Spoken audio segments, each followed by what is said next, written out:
Well, continue to send your remembrances of Barbara Bush. We read them all day. We'll post them on social media. God bless the Bush family. May she rest in peace. And we have some great features on the radio show. See you in 6.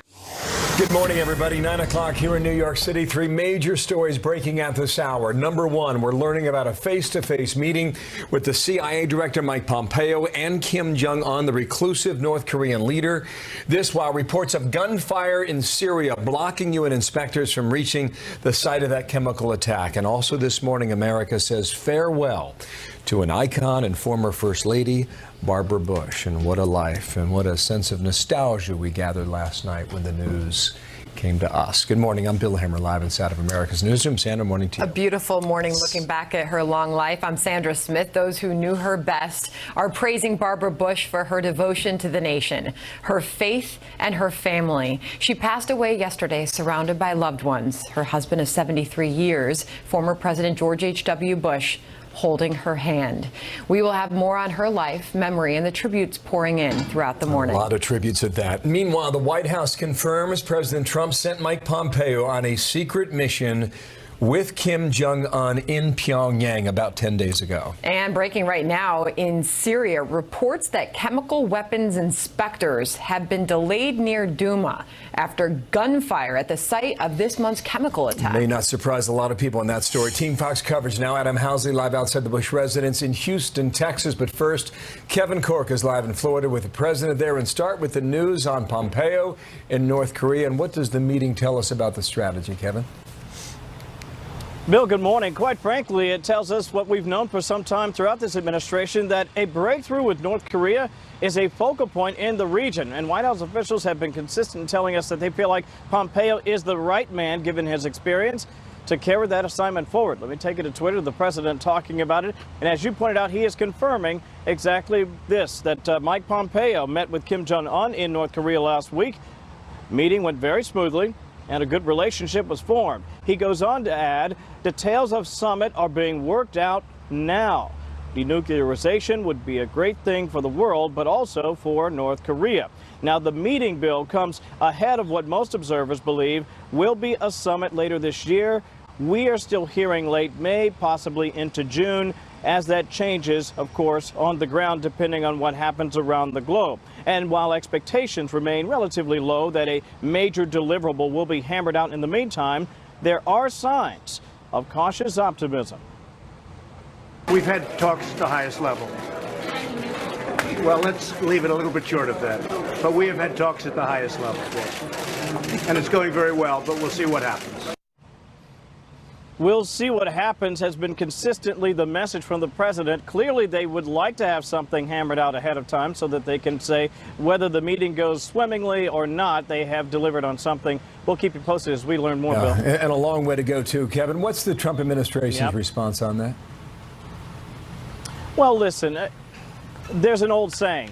If you don't know what the message is, pass on any questions about it, right? I mean, clearly, they would like to have something hammered out.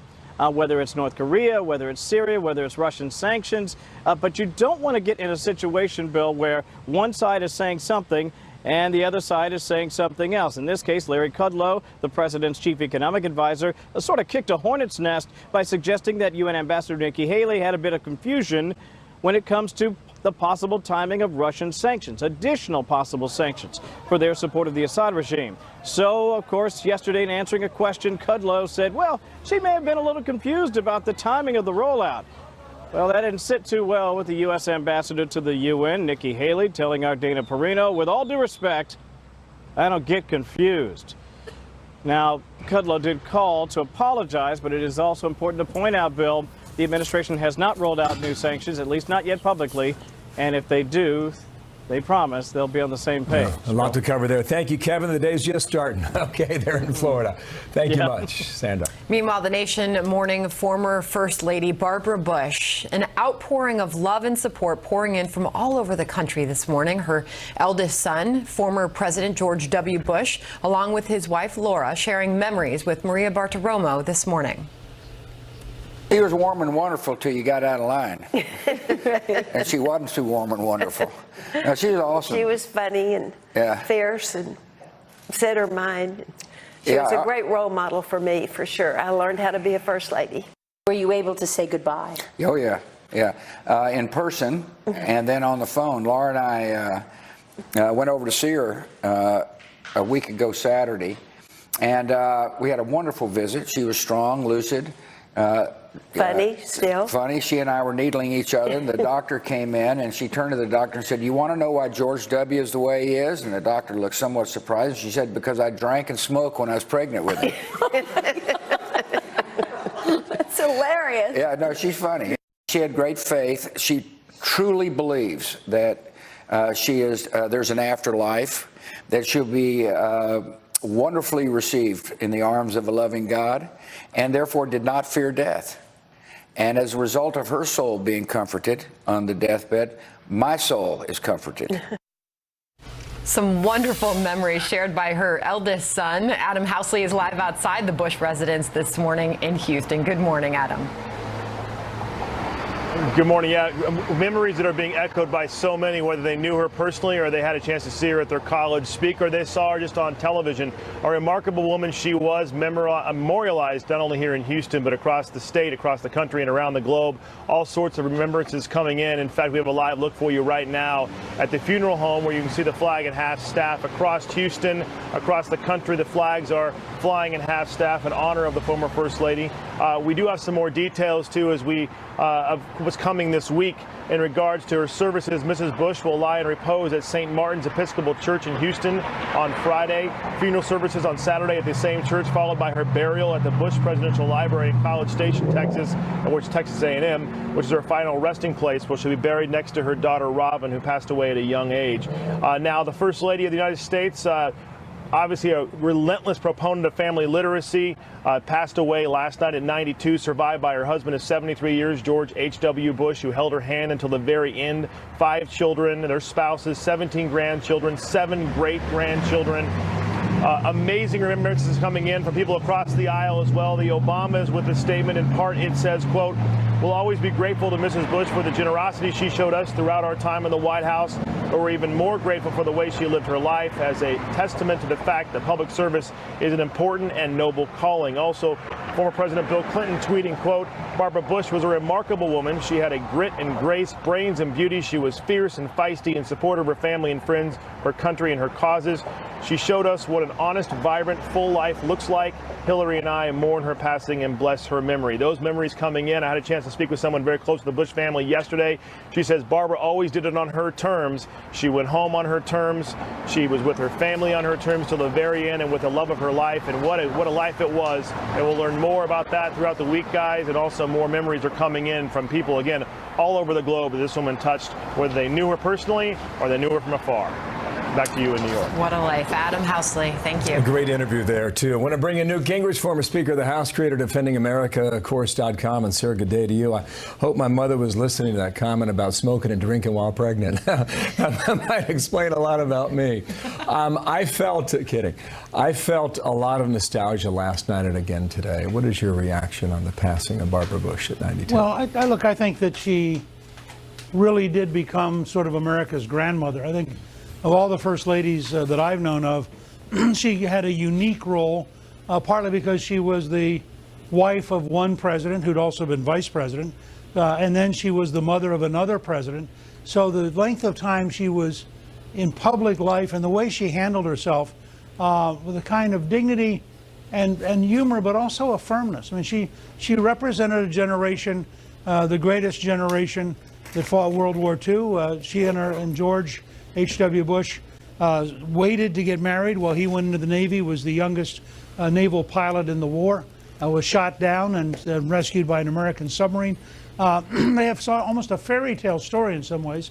And I think that that came through to people over time, so that she became a part of the very fabric. Clifton and I were watching earlier this morning the coverage on Fox and Friends. We were talking about how much, unlike almost any other First Lady I can remember, she became part of the very fabric of American life because we saw her for so many years, and she was consistently Barbara Bush.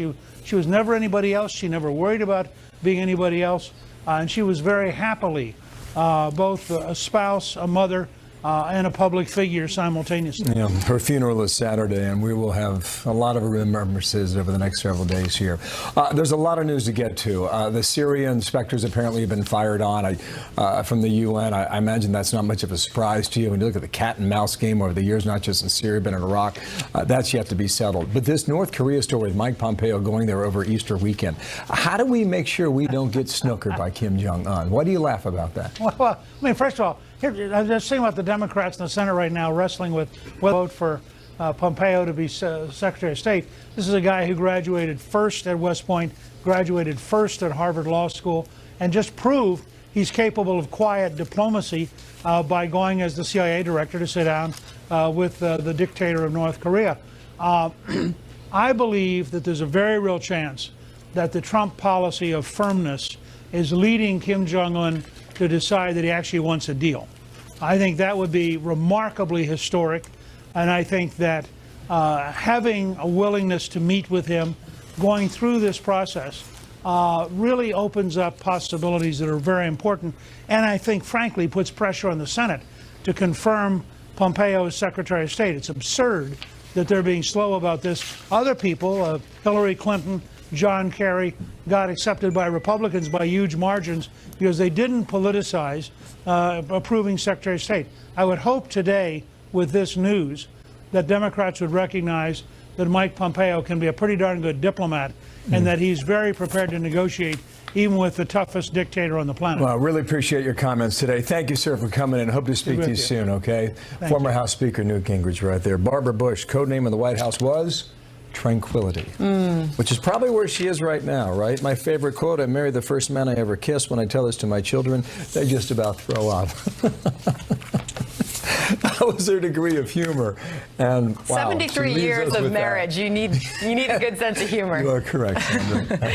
All right, well, another California county taking a stand against the state's sanctuary laws. Today marked the day that we sent a clear message to Governor Brown. Enough is enough. In San Diego, we're committed to putting our public safety first. Why Governor Jerry Brown says, quote, low-life politicians are to blame for the backlash. Also, President Trump's pick to the Supreme Court, Neil Gorsuch, siding with liberals to strike down part of a deportation law. We'll talk about that with Mike McCall out of Texas coming up momentarily here, Sandra. Plus, terrifying moments inside a Southwest airplane after the engine explodes in the air. What we are now learning about what may have caused this tragedy. As the plane was just going down, we literally just felt like we were just falling from the sky. I looked to my left and the engine's just totally done.